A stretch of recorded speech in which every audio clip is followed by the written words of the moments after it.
If your business is making decent money, but your profit still sucks, this video will save you thousands of dollars immediately. Most people think that they just need more leads or have to work harder. Nope. You're probably just making one of these three simple but very stupid mistakes. Either you're hiring in the wrong countries, you're giving money to the tax office that you don't have to, or you simply do not know where the cash in your business is leaking. Let's fix these problems together now. If you don't know me, my name is Ben Bartel. I've built an 8-figure SaaS in the last 3 years. I run a $2.5 million consulting company with 90% gross margins, and I've helped dozens of agencies to scale their business, make it more profitable, with my best client going from $80K monthly to $1.5 million monthly. So I know what's happening in your business, why you're not making the money that you think you're making, and I want to show you how you can fix it in this video. Because this is a huge struggle that I see business owners having, that their business seems like it's making money, but it isn't. Their lifestyle doesn't match the profit number that it says on the balance sheet. And I want to give you 3 simple and effective usable hacks that you can do right now, that I did myself, to boost your profit margins and to make more money. So, number 1 is stop hiring in the wrong countries. This is a big one because most people, especially people that are from Europe or the US, they want to hire their friends, they want to hire people that they know, they want to hire people that are from the same region as them. If you're German, you want to hire German people just because you think that this is the best thing to do. But let me tell you, it's not. I did this mistake for a very, very, very long time, especially if you hire friends. The problem is that you can't be as direct and honest as you'd want to be because they are your friends, because you just can't really be the boss that you should be in order to run a profitable business. So what I see as the problem here is that you restrict your recruitment to America or Western Europe, and by that, you have payroll as one of your biggest expenses. And yeah, I understand why, but is this really the goal? I mean, I run a big consulting company where I have 4 employees. And I'm telling you, in comparison to the software company, that you should always aim to have your business as lean as possible. Having tons of employees looks nice, sounds nice, you can brag to your parents about it, but it's not what drives your business forward. So you should really sit down and look at the employees you have. And if you don't have any employees, which is even better, don't hire the wrong ones. I want you to map down your business and look at which non-client facing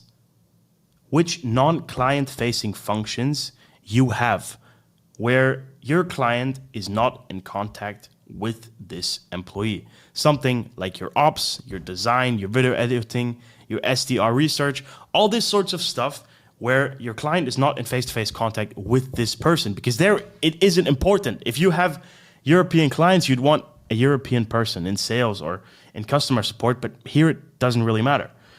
So then I want you to understand that there is talent hubs with very high skill density and favorable time zones. If you're from Europe, you can easily hire in Eastern Europe or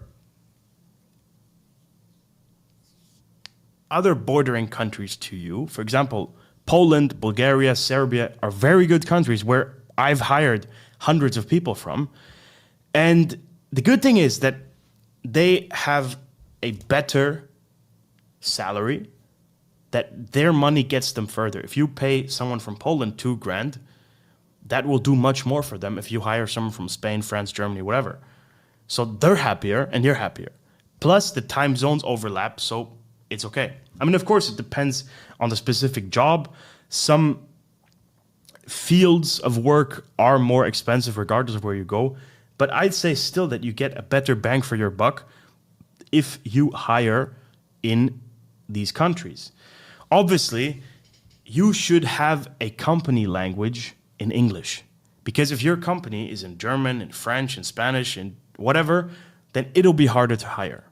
You want to have an English company culture. You should speak English in your company. That makes everything a lot easier. Another great country is South Africa. Because if you hire in Cape Town or Johannesburg, you will have great people working for you. Because if you pay someone from South Africa the salary that you'd pay someone in your country, then they'll be much happier as well. They can get much further with that money. And the time zone is identical to Europe. There's no big difference. If you hire from the Philippines or from somewhere else, then the time zone is a bit rougher. But with South Africa, you do not have this problem. Philippines and Latin America, especially Brazil, are good. The main benefit I see here is that you have 24/7 coverage, because someone that's sleeping in Poland or Bulgaria can have a counterpart that's awake in Philippines or LATAM. So you just have to map out your company, what you do, and where you have staff and where you could need staff, and then think about how you can use Eastern Europe, South Africa, or Philippines or LATAM for it. This is what I would recommend to you. Because the thing is that you pay them money that a doctor makes. If you have a freelancer from the Philippines and you pay him $2.5, $3,000, for you that might not be a crazy amount, but for them, it's the salary that a doctor makes. So you are very, very, very competitive in that country. And it's still 40 or 70% cheaper than hiring in, let's say, US or European market. And it boosts loyalty, because for them, it's an amazing job. So you have to keep that in mind and think outside of the box and not just hire in your country. The instant impact this will have is that you can cut the loaded costs around 30 to 60% without losing quality. You can then redeploy the savings that you're making into acquiring new clients or into more profits. So this is a very simple fix. Fix number one, to make more profits. Number two, stop donating taxes. Stop donating money to the tax office. Because most founders look at taxes like an annual chore. They see taxes as a thing like, yeah, I just got to do it, and they just bite the bullet. I'm not telling you to do anything illegal. I'm not telling you to evade taxes. I'm telling you to work in a structured tax setup. Because regardless of where you are, be it the US, be it Europe, wherever it is, you can still work out a system that works better for you. And the goal here is to cut, let's say, 5 or 15% of costs by optimizing your tax setup. It can be even more, but a very simple goal is to cut it by this amount. So what I want you to do here is to think about, and again, I am not a tax advisor. You should ask a professional about this, but you should think about structuring your entities. Obviously, the more money you make, the more relevant this is. If you're making $5,000 a month, it doesn't really matter. But if you're going into a higher direction, then you should think about where your companies are and how you can optimize this setup. Obviously, jurisdictions like UAE, Cyprus, Ireland, or US LLCs, everything can work, but it all depends on your situation. But you should look at where you want to have your company. So sit down with a good tax advisor, talk to him with the specific intention, look, I want to cut down 5 to 15% of my taxes. What can I do? Then you can look at your personal residency. That's obviously a simple and very effective play to move your tax residency to somewhere else, because you have the company taxation and the personal taxation, to put it in very simple words. And you should look at both separately. I moved to Dubai in 2021, which obviously served me pretty well tax-wise. Then in every country, you have different tax plays. In the US, you have a lot. In Europe, you have a lot that you can use. And you need to talk to a good tax advisor about this, because if your tax advisor doesn't want to help you save in taxes, then he's not the right person to talk to. You should find someone else. So look at this, work it out, talk to someone, because through this, you can save money, you can make more profit very, very easily. Because a company, and I've seen this, a company that makes $1 million profit can easily save an extra 80 to 150K simply by aligning their entity and residency and using whatever incentive programs that they can use.